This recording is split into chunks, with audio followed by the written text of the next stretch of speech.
So let's get started. It's good to see everyone who made it back here today. And a lot of things I'd like to cover for our Friday Fun Day today. Very brief, just sort of administrative note to start with. We have a lot of stuff in this class, right? Certainly the labs and the homeworks, and those deadlines do just keep coming. And my policy has been, and it's actually always been when I've had this course, is submit things on time. That to get graded for your work, submit things on time. I do understand, life gets in the way and there's always circumstances that can lead to needing some sort of exception to that policy. But in general, to be, equitable to everyone in the class and for people who, stayed up late last night to get things done and maybe compromise in terms of how perfect they would have wanted their homework to be. I generally don't allow anything sort of at the last minute. So do submit things on time and you'll get graded and things will go fine. We have a lot of students in the class, although it doesn't necessarily appear as much in terms of in class today. We have a lot of students signed up for this class, and there's really no fair way to kind of just have this arbitrary, you get 3 hours, you get 3 days. It's turns grading into who can make a better argument or who can ask for extensions more effectively than anything else, and that's not what I want your grade in this class to be. And I've mentioned that there's a lot to keep on top of in this class, but ultimately, every step along the way, we should be there to help assist you. And I still would love every single person to get an A in this class. And so far, I think that's still possible, and it's still very much the case. So that's just a very brief administrative note here. Today, I had mentioned that I really wanted us to build an implementation of our MIPS processor, and I think we can get a lot of the way through it. Now, someone had already asked me, well, are we going to dive into the VHDL for that? And no, when I say build, the most important part of that design and build process for a hardware implementation is the schematic, is the drawing of it. And I think I'm going to plan on basing it on your input and your feedback here. I think we can get a lot of the way through what a certain implementation of a MIPS processor could look like.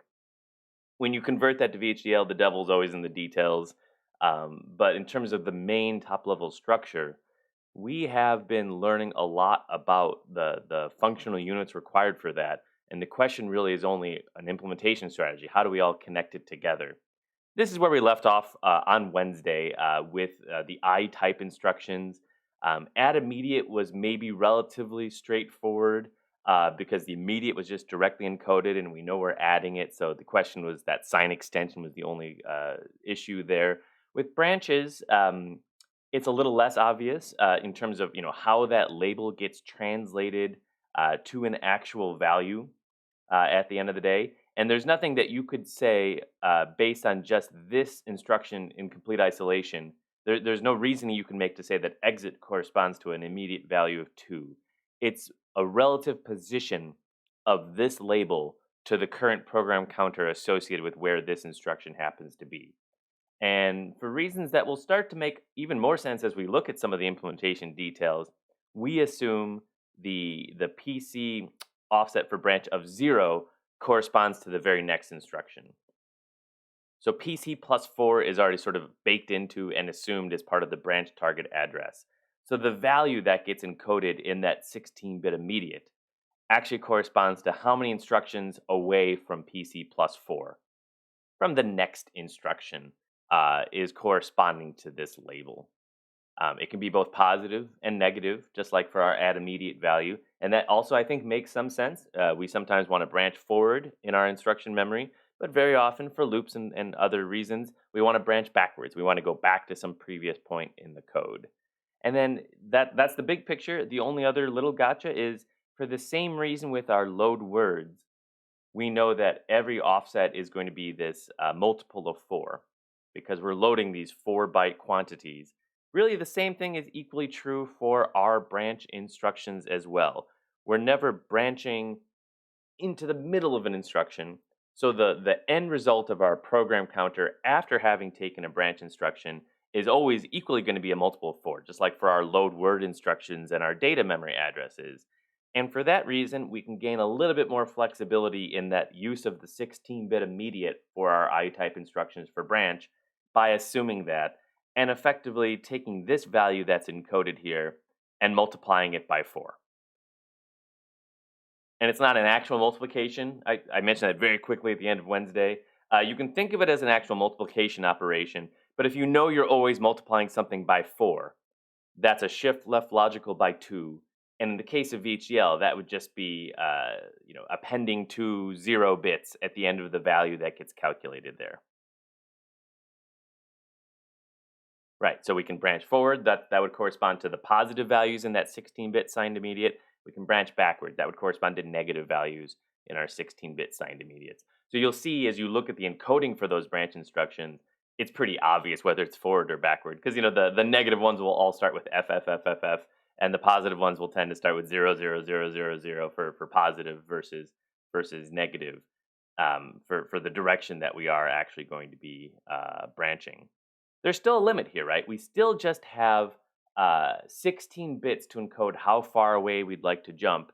So, just doing the very quick base 2 math, we can jump 2 to the 15 minus 1 words into the future or negative 2 to the 15 words backwards. There's a limit, right? That's a decent number of instructions. That's 32K instructions away, but there could very well be circumstances in which you want to go even further away. Depends how much code your compiler is generating or how much code you have. It really just depends on where that location happens to be in your code. It's a little hard to visually kind of process 32,000 instructions and branching farther than that away, but it's certainly possible depending on the nature of the code that's getting generated. There are workarounds for that. There's multiple workarounds for that. This suggested textbook workaround is if you need to get to a label L1 that's very far away, what you can do is effectively replace that branch with a jump instead and rewrite it so that it's going to either avoid this branch in the first place and just leave, or it's going to then also be guaranteed to execute that jump instruction. And we can talk about jump instructions here and why that would potentially resolve that issue. Going back to the branch though briefly, I just sort of told you that branch instructions have these 16-bit immediate values. But I think when we look at the breakdown of the 32 bits of our instruction, we see we don't really have much of a choice, at least for this design of this ISA, right? For the branch instructions for MIPS that do take 2 registers as inputs, and it compares them, those 2 registers as inputs, that's already 10 bits that are sort of guaranteed to be part of that instruction, right? And that's 10 out of our 32. Likewise, we have the opcode, and we already discussed that there's kind of a limit in only having a 6-bit opcode. That's right. That's 64 unique instructions total. If you want to add a 65th instruction, you need to do something completely different with your ISA. So those 6 bits are already kind of baked in and kind of reserved for every instruction. And so when we look at the encoding of a branch, that's all we have left, right? We have 10 bits for those registers, 6 bits for that opcode. We only have 16 bits for the immediate type. And that is a fundamental limitation of both the constants you can encode for your add immediates. It's a fundamental limitation of how far you can branch for basically the same reason. And likewise, although I feel like this is generally less of an issue, it's a limit for how far your constant offset for your base address can be for your load word and store word type instructions. For the same exact reason, we still require 2 registers for the load word instruction.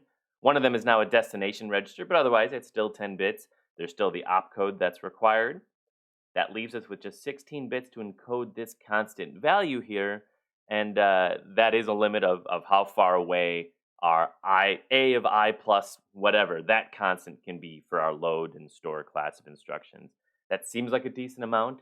It's not that often you see in code base where you want a of I plus 8 million, but if you had that in your code and you had to compile that down, you wouldn't be able to use the constant offset. You'd have to do the additional arithmetic to update your address via add instructions and the like versus just encoding it in the load word itself.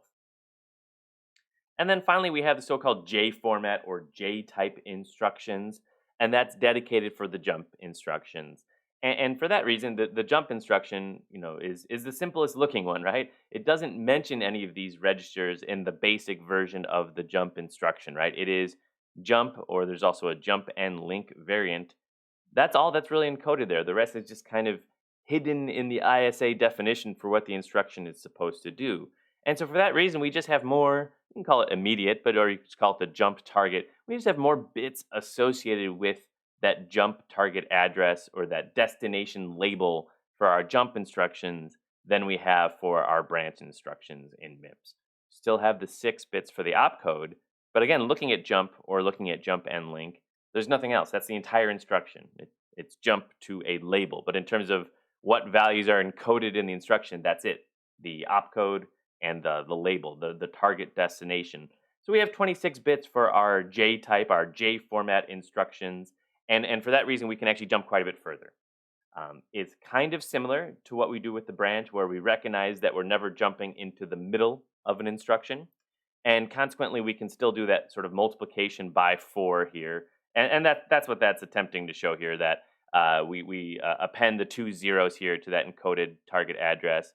But unlike the branch, and this is just a design decision, the philosophy with the jump instruction is that instead of adding this to our PC plus 4 value, because we can jump so far away, we're actually replacing the lower 28 bits. It's sort of a pseudo direct addressing mode where we just happen to keep the upper 4 bits of the PC, whatever it would have corresponded to before, and we're just directly replacing the lower 28 bits with whatever's encoded in that target address. There's some advantages of doing that. There's some disadvantages of doing that. It's a design decision made for our MIPS processors. And those are the 3 different types. And so that was for the homework due today. And what you can then start to see relatively in a straightforward manner, ignoring the fact that some instructions you may be doing are actually pseudo instructions and would have to assemble down to multiple native instructions, is that you'll be able to see that for the assembly instructions you have in your code, and this was our original example that was doing that 2 to the B plus C value if it was within a certain range, that it would just directly correspond to some starting program counter associated with our memory for it, and then just a bunch of 32-bit values. And I mentioned on day 1, you're going to get to the point where, in our hexadecimal representation at least, you'll start to recognize just certain instructions for what they are. At the very least, for many of these, you'll recognize that initial 6 zeros in the beginning as being your R-type instructions, and that'll tell you a lot. I don't expect you to memorize opcodes. That's not important. But at least in this example, you can see, for example, we have this branch, in this case, to the exceed instruction, which is 1, 2, 3, 4, 5, 6, 7, 8 instructions in the future. It's not the exceed instruction. The instruction that's corresponding to that label, just called exceed, 8 instructions in the future. So if we were to look at the encoding for the immediate field for this branch instruction, because we're branching 8 instructions into the future, we should see a value of 7 corresponding to what's encoded in that instruction. And at least there's no typo there to my knowledge. This one is also branching to the same value, but it's only 6 instructions in the future at that point. So the actual encoded value we have there is just 5. We get a +1 for free for some implementation reasons. We assume PC plus 4 already. We add that offset to it to get to the actual next program counter value. Questions before we jump into implementation considerations? Okay. So for this part, this is our Friday fun day. Let's have fun with it. I'd like your input. So I will do my best. I know how to implement a processor to some extent. I don't need to do it myself. So let's take your input, and we'll stick with the text chat in Zoom here and get your input that way. As we try to reason about what this implementation can look like, the idea is we can make a lot of progress by reasoning from just what we know about the functional units as well as what we actually know about the instruction encodings themselves. So based on that, there are still many ways we can implement this processor, but there's one philosophy that makes a lot of sense, which is the so-called single cycle implementation.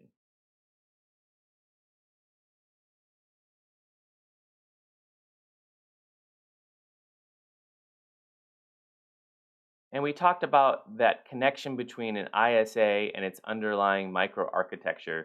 This would be an example of a series of microarchitectural design decisions.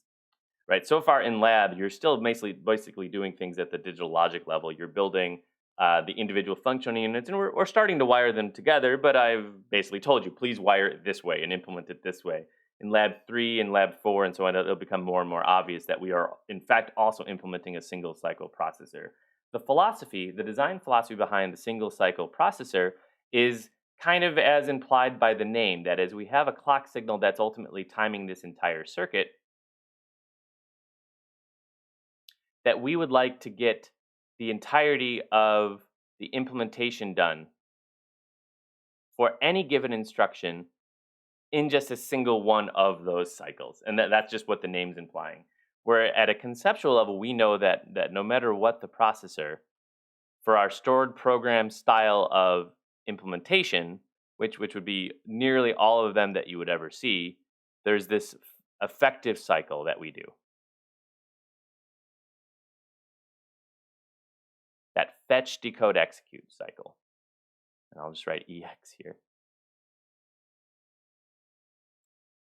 That's logically what we have to do to implement any given instruction. We have to first fetch it. We have to first determine what the instruction is. Then we have to go ahead and execute that instruction.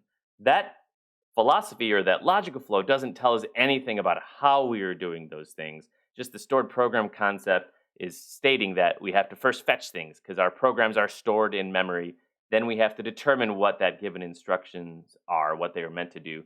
Then we go and we execute those given instructions. Now that's the stored program logical concept for how we can implement a processor, how we can store instructions as data. The microarchitectural decision that we'll explore here together today is the single cycle implementation. Another way to think about that as we kind of overlay here is that if we are interested in executing an add u instruction,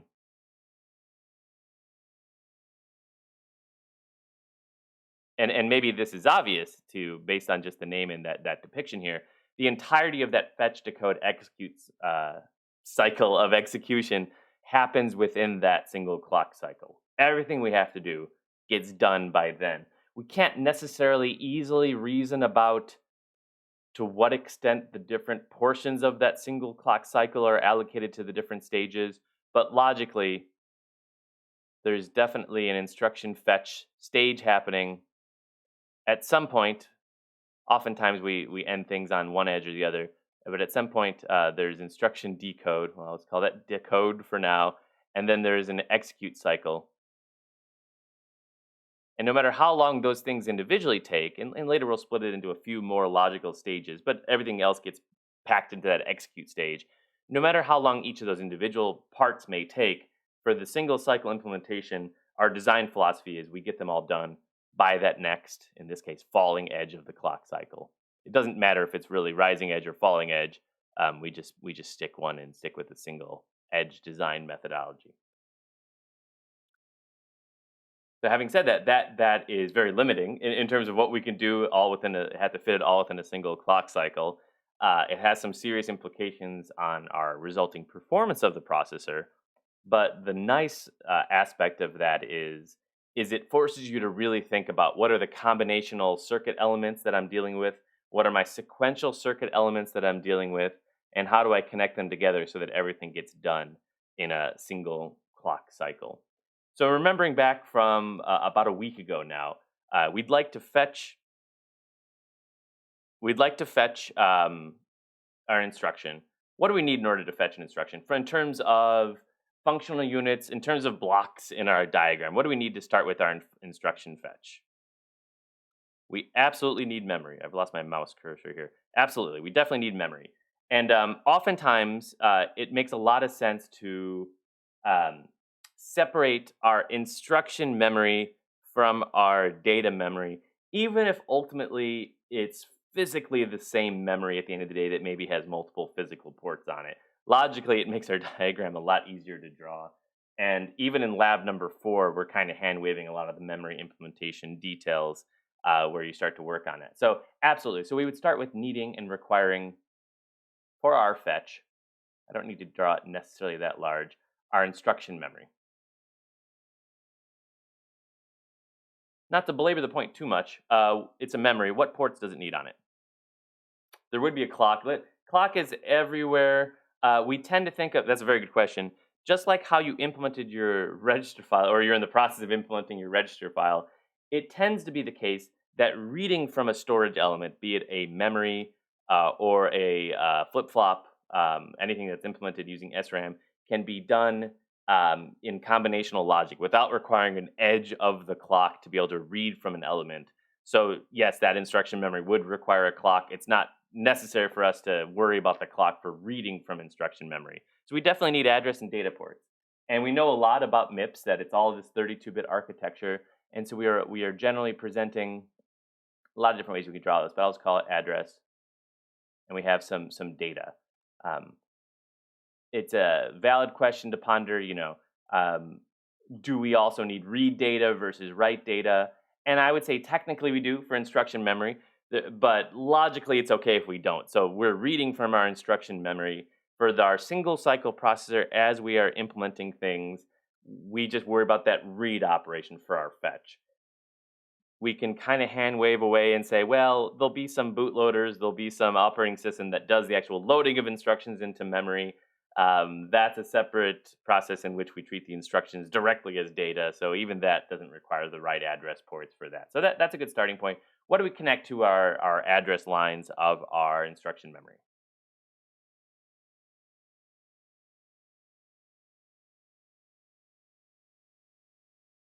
Good, yes. That somewhat poorly named register that all architectures that are stored programmed have. Try to draw a little bit over here. I guess I can just move things around. Our program counter. It is a counter. We did talk about that it is actually counting in some sense. Another name for it could have been instruction address pointer. The which instruction is next register would have also been a good name for it. A lot of ISAs refer to it as the program counter, including for MIPS. So that is our actual um, program counter. That is literally connected to our address port in our instruction memory. And the good thing is we've connected program counter. That read of that register is combinational. It happens whenever there's any valid connection to it. Same with at least our model of an instruction memory. That's a combinational read. So at some point early in our clock cycle, it doesn't really matter where we are. We've already built most of what we require to kind of get to this point of having finished the instruction fetch.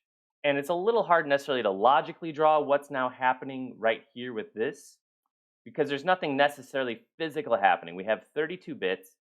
We should probably label that, right? We should be labeling our schematics a little bit better.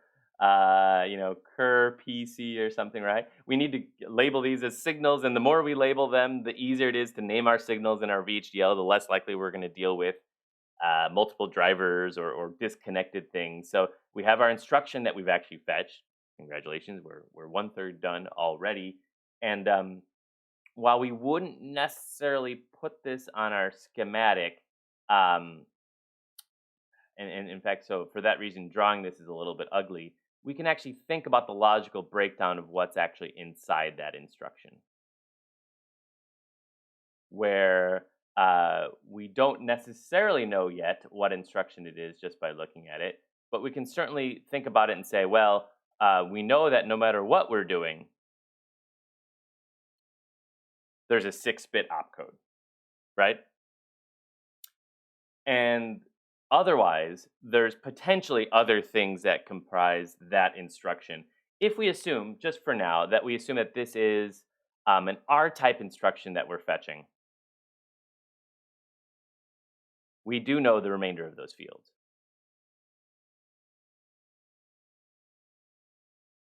Where the least significant 6 bits there are function code for the R types.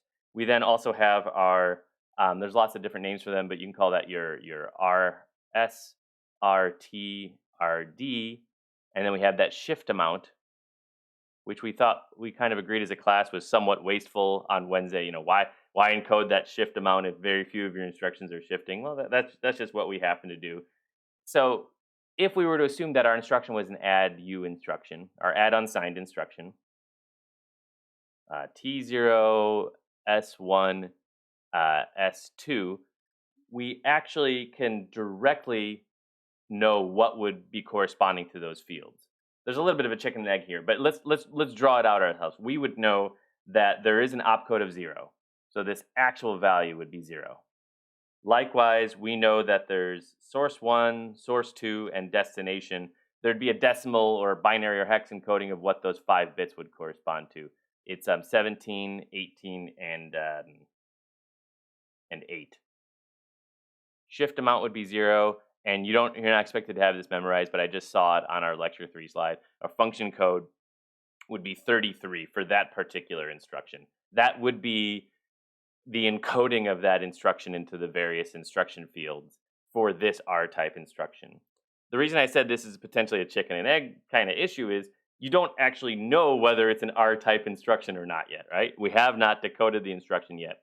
The nice thing about this, I just have to be a little careful how I draw it, to be honest, because it's going to get pretty ugly, is it doesn't really matter whether it's an R-type instruction or not yet, right? We haven't decoded it yet. But we do know, and this is the simplicity of the MIPS design philosophy, that it's one of 3 types of instructions. It's going to get really ugly, so I'm going to probably just draw this and erase this. That it could have been, well, now it's really ugly. Okay, it could have been an R-type instruction, or it could have been a J-type instruction, which also has its opcode, I-type instruction, has fields for 2 registers, and the rest is that immediate 16-bit value. Or it could have been a J-type instruction. The nice thing about our decode philosophy is we don't have to decide yet. There's no logic required to do this kind of breakdown. This is just relabeling of wires in your design. And for that reason, let me erase this just to kind of keep the diagram manageable here. And instead, let's label the wires that are coming out of this. So you're always, based on the MIPS philosophy, going to have a 6-bit opcode. You're always going to potentially want to just grab a 6-bit function code.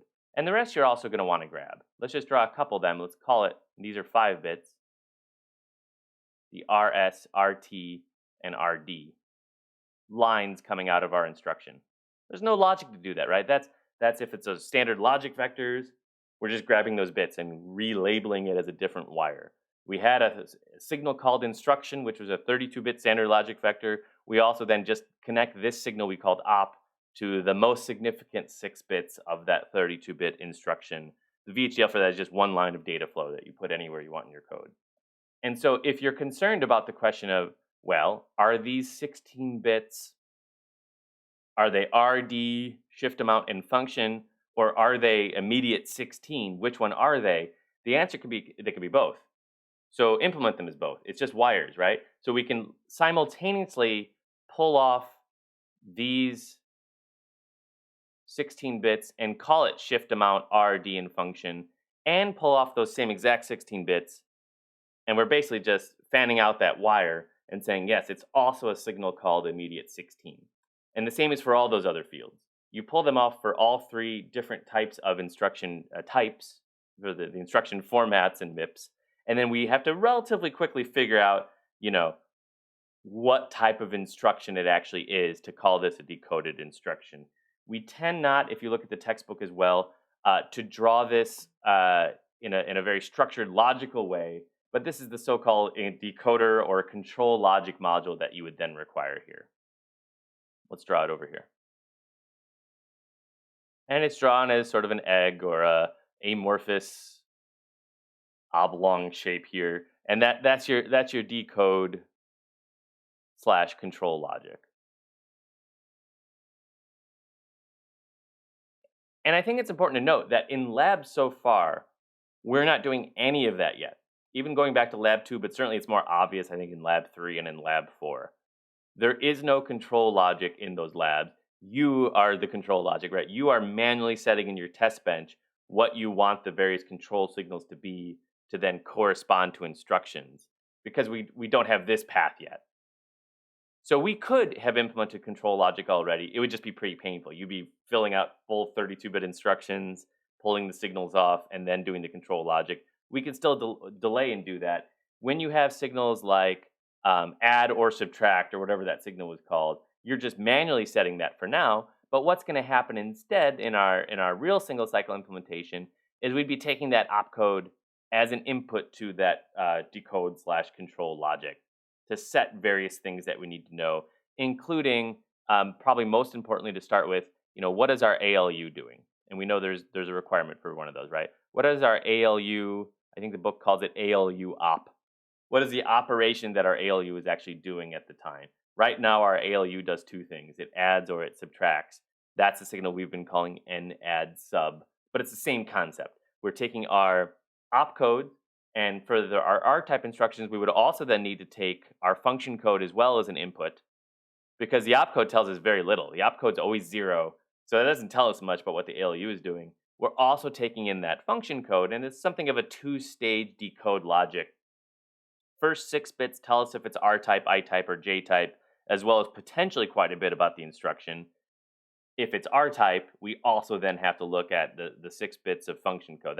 That's the two-state decode logic. We'll cover that in some more depth at some point here. But that's logically what's happening. It's this weird egg-shaped thing. That's going to be a big lookup table when you implement it. It's going to be a spreadsheet, basically, because there's only so many combinations of what those inputs can be to it, and there's only so many control signals. The reason I keep calling it a spreadsheet is because the inputs can be thought of as rows in terms of here's the possible opcodes and function codes.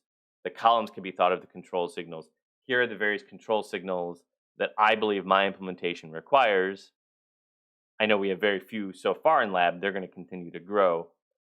What is my mapping of opcodes and function codes to those control signals? That becomes a little spreadsheet, right? It becomes a two-dimensional table of rows, opcodes, columns are control signals. And then implementing that can be a big select statement or just a big switch statement. That's one way to do it.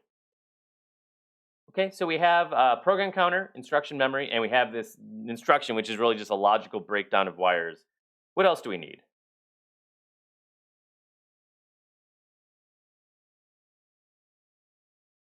That's it. We're done. Can move on. Processor is complete. We do need an ALU. We need probably something. You're right, and we'll spend a lot of time talking about the design of the ALU eventually in this course. So I'm very happy to draw an ALU. Let's move the instruction memory out of the way here. Let's get that ALU down. I'm getting a little bit better at drawing the ALUs. See, that's kind of textbooky ALU.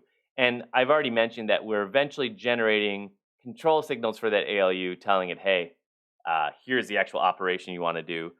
We need our data registers. We need our so-called register, our file of registers. And I don't think lab number 3 is that hard in terms of the actual logic you're implementing, but understanding what's in your register file and why is pretty important for lab number 3. And for better or for worse, there'll be a lot of circumstances where you'll have to just kind of eventually redo your lab number 3 if you didn't think it through, properly the first time around. The TAs are supposed to help you there. You're supposed to kind of check off your design, with your TA so that they let you know if you're going down the wrong path or not.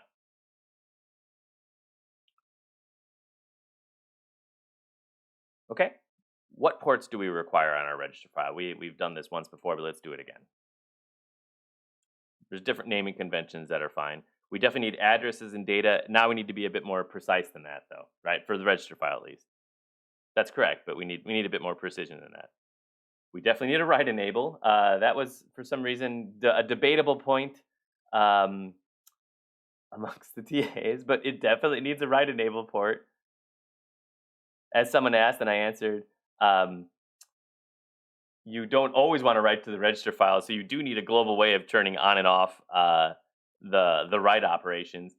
You're okay having a read enable as well, but reading tends to be, not destructive to processor state, right? For the read enable, you can have it, but there's generally no harm. If I read a register and I wasn't supposed to read from that register, that doesn't change the state of my processor. That doesn't lead to my code being wrong, right? It's only if I write to a register when I wasn't supposed to write to a register. That's bad news, right? That's, hey, I've written to the register register has the wrong value and there's no coming back from that. So that's right. So you guys are getting it, and we're using different terminology, and that's perfectly fine. There's 3 addresses that we require, right?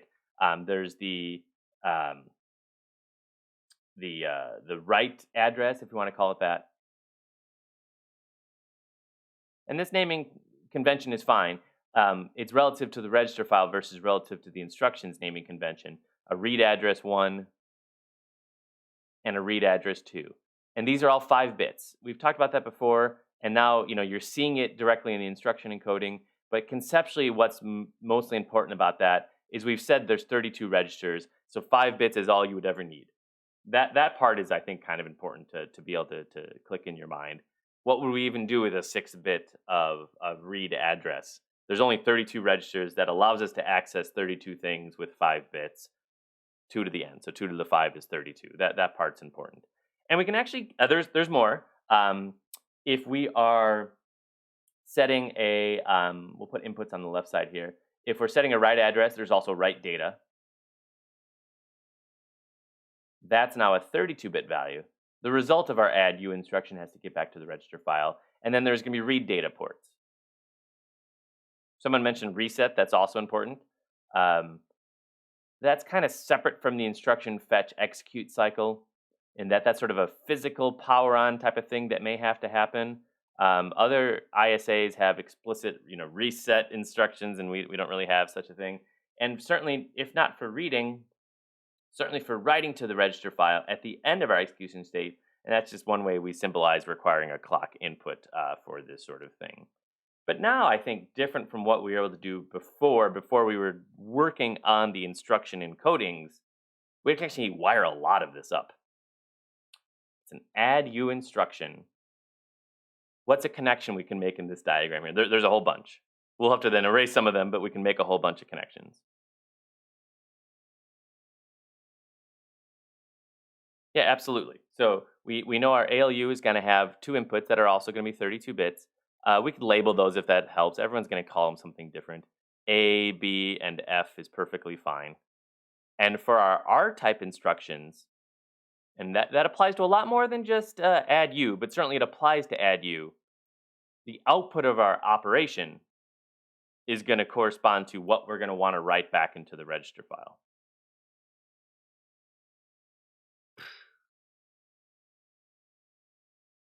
This is why I recommend using software to do this.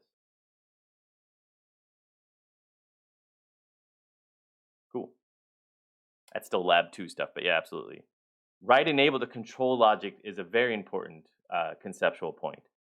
We have this global write enable because not every instruction is going to want to write to the register file. We should need to label that as an actual control signal name.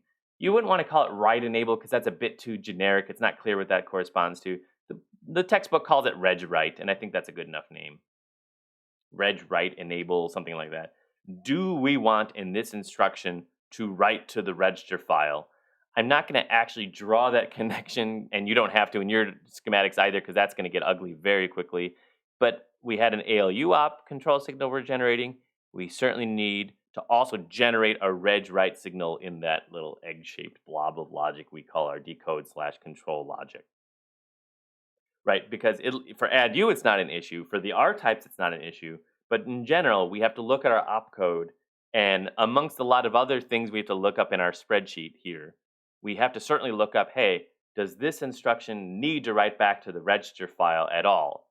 If the answer is yes, we should set reg write high, and then the values of our write address and write data become very important for us to write to the correct register.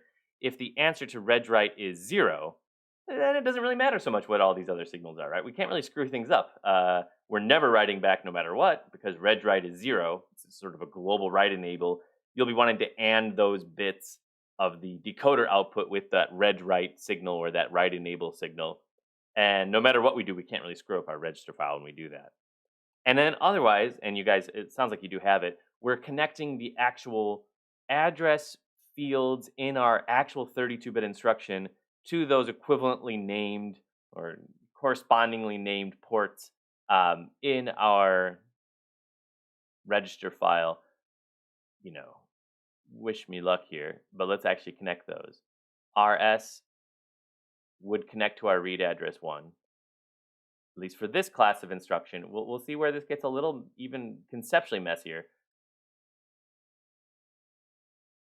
RT would connect to our read address 2, and RD would connect to would connect to our, you don't want to cross wires in your schematic, would connect to your right address, for that part. We're almost done. We're getting there. What else do we have to connect? And someone may have already said it. Yes, thank you.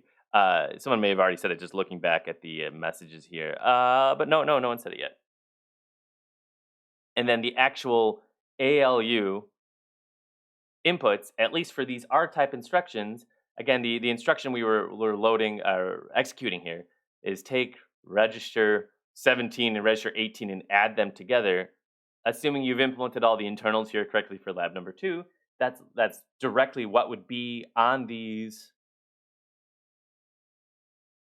wires here. And for better or for worse, I haven't been labeling all of my signals, and we should be, right? Oftentimes, you can label it based on what the name of the equivalent port is. Some people like to, so that they don't keep your inputs and outputs, too confused. There's never any harm in over labeling a wire. So calling this S, for signal, just to label it SALU out, is a very good idea. If you also decide you want to call this S write data, you just have to make sure you connect those two name signals together and things are fine. We don't have everything labeled here, but this is a good start for a design that would allow us to get this instruction up and running. That is, instruction has been fetched, instruction has been decoded, and I know we're showing the egg and we're not really showing the internals of the egg. It's not that interesting either. That's telling us that the ALU is adding. That's telling us that we're actually writing to the register file. And then the rest of it is just physical connection of encodings of the bits of our instruction to the appropriate ports in our functional units, in this case, the register file. And in your implementation of the register file, these are all edge-triggered flip-flops, so that by the end of that edge, and again, it doesn't matter if it's rising or falling edge, we just pick one, and that's our implementation choice for a single cycle implementation. By the end of that edge, we'll have generated the result of the output of our ALU operation here, our add, and we'll write that write data to the appropriate register number 8 by that edge of the clock cycle. And we will get into this corollary point in a decent amount of depth because it has implications on performance. Your question may be, well, what if we're not done yet? What if the ALU operation is just taking longer? Or another way of thinking that and phrasing that is, well, how do we guarantee that it's all going to get done in that one clock cycle? By having everything be a combinational element where it doesn't require a clock to read, that helps. But then otherwise, the width of our clock cycle, our clock period, which is fundamental of our computing performance, right? It's not the only thing, but it is a fundamental consideration, is dictated by how long it takes to get through that instruction fetch, decode, execute. They're fundamentally connected to each other, right? So it's not an issue of do we get this done in time. It is actually the opposite issue. It's we have to measure how long it takes to get this done, and there's going to be many different potential paths, right? This is doing an add. If it was doing something else, the path might be longer through that ALU. Just the latency through gates and wires might just be longer. There's going to be many paths through our processor, even for the single cycle implementation. And again, a path is from fetch to execute. How far does that wire have to travel? How far do those ones and zeros have to travel? How much latency do they have? There's many such paths. Millions and billions of paths on a modern microprocessor. One of those paths is going to be the longest, or at least tied for the longest. That's referred to as our critical path. That's a fundamental concept in digital hardware design, and it directly implicates our performance considerations here. The critical path tells us what our clock period needs to be. If that add U instruction to get through the ALU takes 10 nanoseconds, because you built an ALU that takes 10 nanoseconds to calculate the addition, then we can't run our clock at a faster rate than 100 megahertz. We'll have some serious glitches if we do, right? The execution will still be continuing when we've gotten to that 10 nanosecond portion of our clock period, and the results won't be ready to be written back. So for our single cycle implementation, it's fundamental. We have to measure it, and we don't do that yet in the lab, but by the end of the semester we will be. We can take this entire design. That's why we still have Quartus in this class. to send the results to that tool to tell us, hey, ModelSim told us that our design is correct for some definition of correct. Quartus tells us, yeah, you have 50,000 wires you've created in this design, plus a lot of functional elements corresponding to this FPGA platform that's sitting in that shuttered room in 2050 Cougar right now. One of those paths is longer than the other because we have to map all these wires on our device.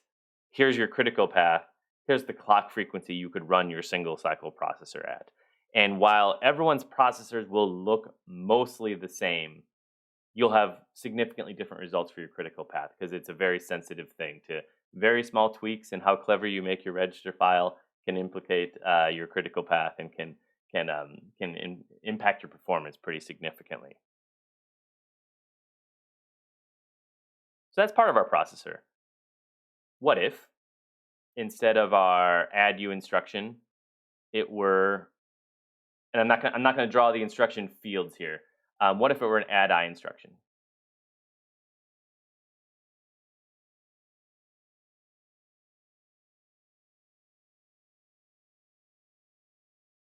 How does that change what we do?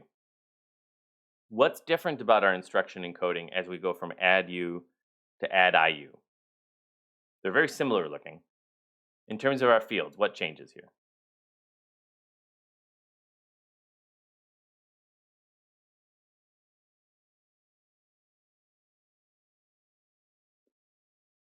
I'm gonna back up a moment. Yes, one of the fields is an immediate value, but let me back up here a moment. Let's not say it's an add IU in lieu of a add u. Let's say it's an add IU, or there's an add u instruction followed by an add IU. I think that allows us to explore a little bit more here. So it's not one instead of the other. It's one followed by the other. First off, and I'll write it out again so we don't forget it. This is our next instruction, but we didn't fully execute the instruction, did we?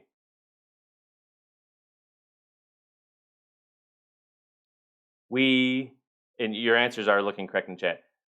We had a program counter, and we assume it's initialized. There's some reset or initialization here. It's set to whatever address was corresponding to that add u instruction. So we fetched, we decoded, we executed the add u instruction. If we made no other changes to this processor, what would be the next instruction we executed?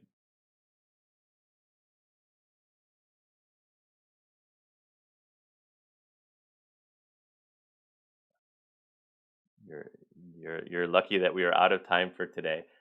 This is a pretty good starting point for our single cycle implementation. We've implemented a good chunk of one part of one instruction, and the rest is really going to be additional muxes. That I had mentioned that a couple times already. That is our design philosophy. We support this instruction already. It kind of sort of works. We do need the PC plus 4 value. That's what I was getting at with that last question.